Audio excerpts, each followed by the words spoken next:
কি হবে এটাই মানুষকে ভাবা দরকার। ওই দিন কে লাভবান হবে, কিয়ামতের ময়দানে কে সম্মানিত হবে, এটাই মানুষের ভাবা দরকার। এজন্য আল্লাহ বলছেন, ইয়াউমা লা ইয়ানফাউ মালুন ওয়ালা বানুন ইল্লা মান আতাল্লাহু বিকলবিন সালিম। সেই দিন কিয়ামতের ময়দানে কোনো কিছুই কাজে আসবে না, না সন্তান কাজে আসবে, না সম্পদ কাজে আসবে, এর কোনোটাই কাজে আসবে না। আমরা আমাদের সন্তানরা যদি ভালো অবস্থায় থাকে গর্ববোধ করি, আমাদের যদি ব্যাপক সম্পদ থাকে আমরা গর্ববোধ করি, অহংকার প্রকাশ করি। আল্লাহ বলছেন এগুলো কোনো কাজে আসবে না, বরং তুমি গৌরবান্বিত হতে পারো ওই বিষয় নিয়ে যার একটা কালবে সালিম আছে, একটা বিশুদ্ধ অন্তর আছে, একটা আল্লাহ এবং আল্লাহ রসুলের প্রতি আনুগত্যশীল হৃদয় যার আছে, যার অন্তরে সদা সর্বদা শান্তি বিরাজ করে, অহংকার নাই, রিয়া নাই, অন্যের প্রতি ক্ষোভ নাই, মানুষের প্রতি জুলুম করার ইচ্ছা নেই, নিজে নিজের দায়িত্ব কর্তব্যে অবহেলা নেই, ইনসাফের ব্যাপারে কোনো ত্রুটি নেই। এরকম একটা বিশুদ্ধ অন্তর নিয়ে যদি তুমি হাসরে হাজির হতে পারো, সেটাই তোমার কাজে আসবে।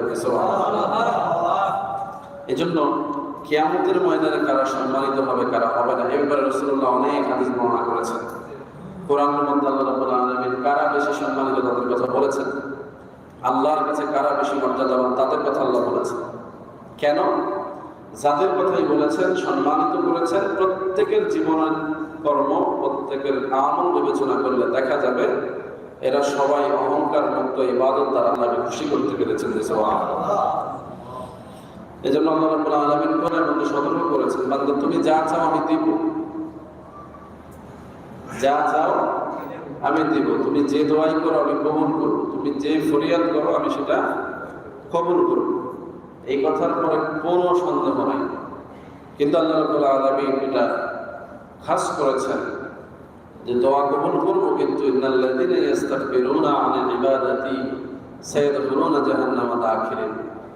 আমার কাছে চাওয়ার পরে তোমার অবস্থা হলো আমি তোমাকে যা চাও তাই দিব, কিন্তু যদি তুমি চাওয়ার আগেই নিজেকে অহংকারী বানায় ফেলো, তোমার মধ্যে যদি বিন্দুমাত্র রিয়া কাজ করে, আমল করছো, নামাজ পড়ছো, তুমি ভাবতেছো তোমার এগুলো হয়ে গেছে, কোরবানি দিচ্ছ, আরো ইবাদত করছো, ভাবছো এগুলো কবুল হয়ে গেছে, আর আল্লাহর কাছে ক্ষমাও চাও না, তওবা করো না, আল্লাহর দয়া ভিক্ষা চাও না। আল্লাহ বলছেন এরকম আমলের বিনিময়ে যারা মনে করে সফল হয়ে গেছে তাদেরকে আমি আল্লাহ লাঞ্ছিত অপদস্থ করে জাহান্নামে দিয়ে দেবো বলি না। এই কথার প্রমাণ এটাই যে আমলের উপরে অহংকার করার সুযোগ নাই।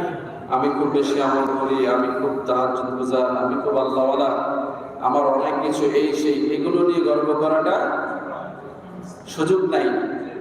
বরং এইরকম যাদের অবস্থা তাদেরকে দেখা যাবে এরকম যে তারা বেশি বেশি আল্লাহর কাছে কান্নাকাটি করছে, তারা বেশি বেশি আল্লাহর কাছে দোয়া করতেছে, প্রত্যেক ইবাদতের উপরে তাসবিহ তাহলিল জিকির আজকার করতেছে। ওই মানুষগুলোকে দেখে বোঝা যাবে যে এরা প্রকৃত অর্থেই আল্লাহর প্রিয় বান্দা বলে সুবহানাল্লাহ। তাহলে সেই ধরনের মানুষ হওয়াই আমাদের কর্তব্য, বলে লিখে না জানা। সম্মানিত হাজিরিন, তাহলে আমরা যে ইবাদত গতকালকে করতে পেরেছি, যারা আমরা কোরবানি দিতে পেরেছি, অনেকের মনেই এটা বিরাজ করছে যে মাশাআল্লাহ পয়সা দিয়ে ভালো গরু কিনছিলাম।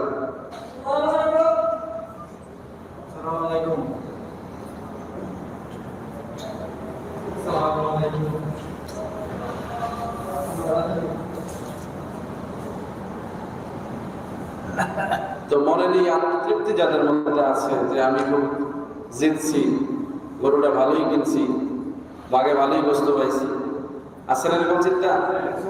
হ্যাঁ। এরপরে আরেক দল আছে এরকম, গরু ভালোই কিনছি, দিছি, মানুষেরও দিছি, কম দেই না, যে চাইছে তারই দিছি, এরকম বলার লোক আছে না? আত্মীয় স্বজনকে পাঠায় বলে এরা তো খোঁজ খবর লস না, আমি খোঁজ খবর নিলাম। সব অহংকার। এগুলো কি? সব অহংকার। এগুলোর মধ্যে বিনয় নাই।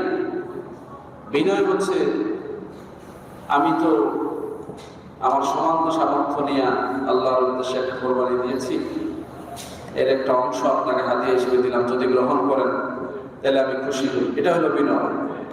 কি বলেন? এটা ডিফারেন্স আছে না নাই? একই বিষয়, দেওয়া হচ্ছে, কিন্তু বলার কারণে, ভঙ্গির কারণে বরবাদ হয়ে যাচ্ছে। এই জন্য আল্লাহ রাসূল সাল্লাল্লাহু আলাইহি সাল্লাম সবসময় উম্মতকে শিক্ষা দিয়েছেন বিনয় ভদ্রতা। এটা আমরা আসলে অনেক সময় হারাই ফেলি। আমাদের রাগ, আমাদের ক্ষোভ, আমাদের জিদ, আমাদের ব্যক্তিগত দুর্বলতা আমাদেরকে এই জায়গায় থাকতে দেয় না। আবার অনেক যৌক্তিক কারণও থাকে। আমরা যখন মানুষের দ্বারা ইনসাফ থেকে বঞ্চিত হই, বিভিন্নভাবে যখন মানুষ আমাদের উপরে বিভিন্ন ধরনের নাশুকরিয়া আদায় করে, তখন আমরাও ক্ষুব্ধ হয়ে যাই। আসলে যেমন এই যে আত্মীয়তার মধ্যে লেনদেন যে বিষয়টা, একজন দিচ্ছে, বলছে যে তোমরা তো খোঁজ খবর নাও না, আমি কখন বলে, যখন আদতেই কেউ একজন সামর্থ্যবান থাকার পরেও দেখা গেছে তার খোঁজ কেউ নেয় না, মনের দুঃখে তখন নিজে করতে পারলে একটু গুছা দিয়েই বলে, আছে না নাই? এটাও এক ধরনের দুর্বলতা, কিন্তু এটাও উচিত না, এটাও উচিত না, কারণ প্রত্যেকের কাজের হিসাব আল্লাহ রাব্বুল আলামিন নেবেন। এই জন্য রাসূলুল্লাহ সাল্লাল্লাহু আলাইহি ওয়াসাল্লাম বলছেন, মা জিবানি জায়ান উরসিলা ফিল মানামি বিল আফসাদ লাহা মিন আল হিরসি হিরসুল মারই আলাল মালি ওয়াশ শারাফ লিদীনি। যে যদি এক পাল বকরির মধ্যে একটা বাঘ ছেড়ে দেওয়া হয়, ক্ষুধার্ত বাঘ, এক পাল বকরি, ভেড়া বা ছাগলের পালের মধ্যে যদি একটা ক্ষুধার্ত বাঘ ছেড়ে দেওয়া হয়, এই বাঘটা এই পালের জন্য যতটা ক্ষতিকর না, মানুষের আমলের মধ্যে সম্মান, রেয়া, লোভ লালসা তার চাইতে বেশি ক্ষতিকর। কারণ কি, একটা পালের মধ্যে একটা বাঘকে ছেড়ে দিলে সে যতক্ষণ খাওয়া সম্ভব ততক্ষণ খাবে, একটা দুইটা খাবে, তার চাহিদা পূরণ হয়ে গেলে আর খাবে না। তো দেখা যাবে যে দুই একটা ছাগল খায় সে শান্ত হয়ে যাবে, পুরো পাল নষ্ট হবে না। কিন্তু যাদের ব্যক্তিগত নেকামল আছে, ভালো আমল আছে, এদের মধ্যে যদি অহংকার থাকে, রিয়া থাকে, সম্মান লালসা থাকে, তাইলে দেখা যাবে এটা আস্তে আস্তে পুরো আমলনামাটাকে ধ্বংস করবে। রাসূলুল্লাহ এটা অনুমান সমপরিমাণের উদাহরণ দিয়েছেন, যেটা হচ্ছে ওই আগুনের মতো, যে আগুনটা লাকড়িগুলোকে খেয়ে শেষ করে দেয়। একবার যদি কোনো লাকড়িতে আগুন ধরে, কি করে? একেবারে এটাকে ছালি করার পর্যন্ত আগুন জ্বলতেই থাকে।